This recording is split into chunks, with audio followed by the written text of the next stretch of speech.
Hey, what's up everybody? Welcome back. I'm James and you're watching Blue Dog Aquatics. Now today we're doing something special, something that we get questions on a lot.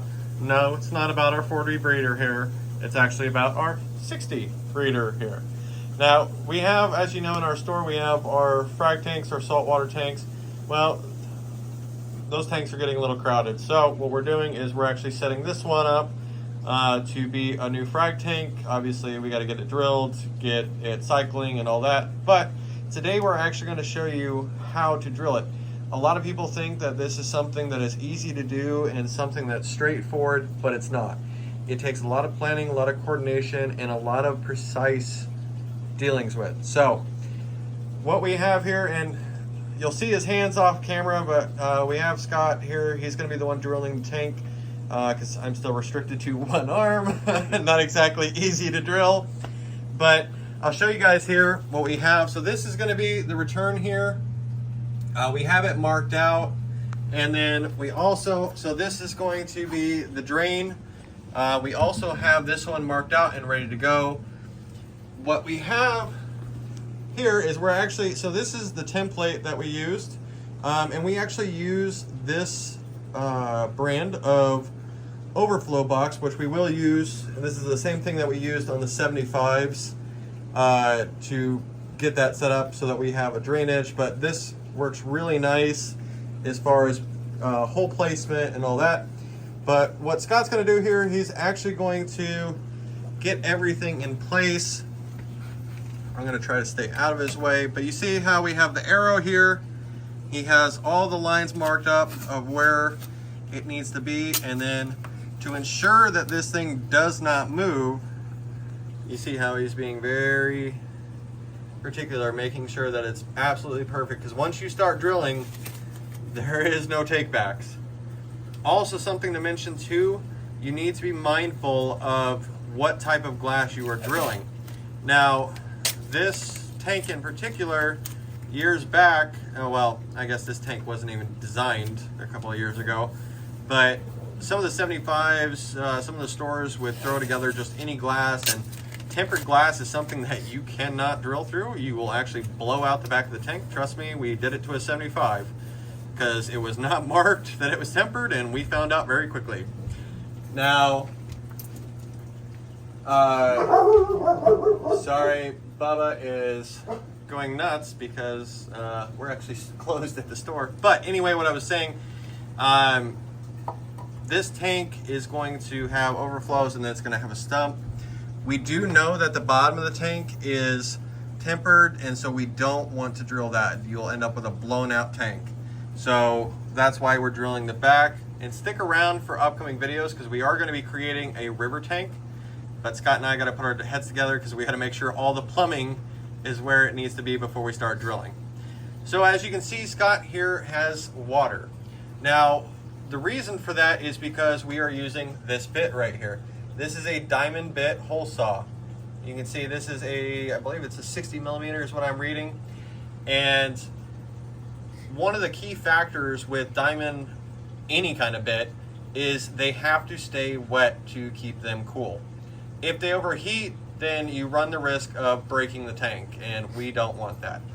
Another reason for the template and for the tape is to hold the water in place. So he's going to place the water inside the little circle there, and then as he is drilling, we will periodically start or keep adding water. So I'm going to go just from the top, and I want to do a long video with this because, well, not really long, but I want to show you guys that it's not something that takes time. Or, wow, man, I cannot talk. This is something that takes time. It's not something that happens in 2 minutes. It's something that takes several minutes to actually drill. Now, as you can see, he's lining up to make sure that everything is squared away. I'm getting a Charlie horse in my leg, so that's fun. But you tell me when you're ready, I'm going to begin. Yep, go ahead. Okay.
real quick, you can see that, sorry, I forgot to warn you guys that it was going to be a little loud.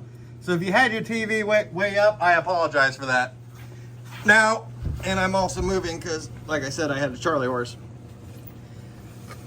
Now, as you notice, the water changed color, and what that is that's the glass particles that are being cut, and that's what's going into the water. You can see Scott's adding a little bit more water. That way we don't dry out at all. And then he's also wiping down the bit to make sure that there's no obstructions. Now, once you cut this and that piece drops out, make sure you're wearing gloves when you grab that piece, and don't touch the inside of the glass because it's going to be still very sharp. Typically what we recommend is that you run some sandpaper to smooth out the edges of the glass. So we're going to continue cutting here. So again, if your volume's way up, I'd turn it down.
Now, one thing you will notice, see, Scott is checking to see how deep it is.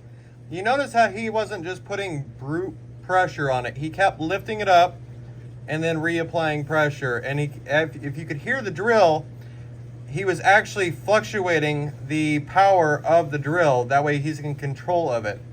If you go buck wild and put immediate pressure on it, there's a chance that you could blow out the bottom of the tank so we're drilling on top of our floor. He pushed through, and let's say there's a millimeter left of glass, and you get all that pressure behind it, and then all of a sudden now you're drilling into your floor. So he added a little bit more water, and we should be pretty close. Yep, you can hear it knocking there, so we're close.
See that line right there?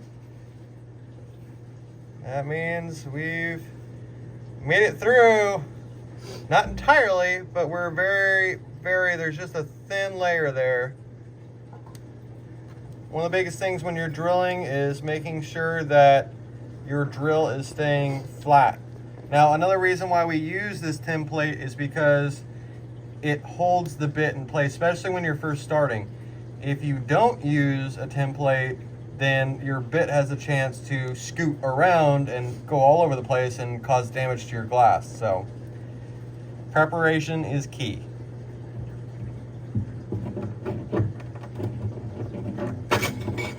I think it just fell out, didn't it?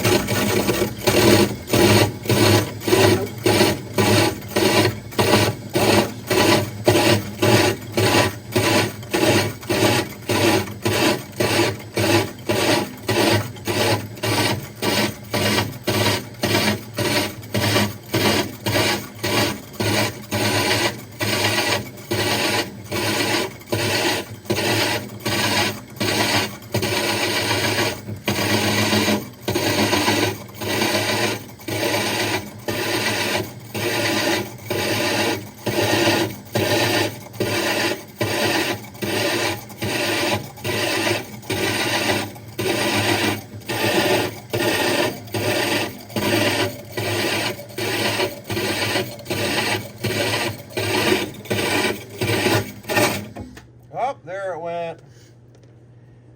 Now, if you ever, I mean, you can see that it dropped out, and Scott was in control of the drill, so it didn't go down any farther, or the drill didn't go down any further, and the piece of glass just did that. Now, if you do this on the other side, where that is on top, and you have the glass up here on the bottom, make sure to put like a towel or something, that way it'll catch that piece of glass.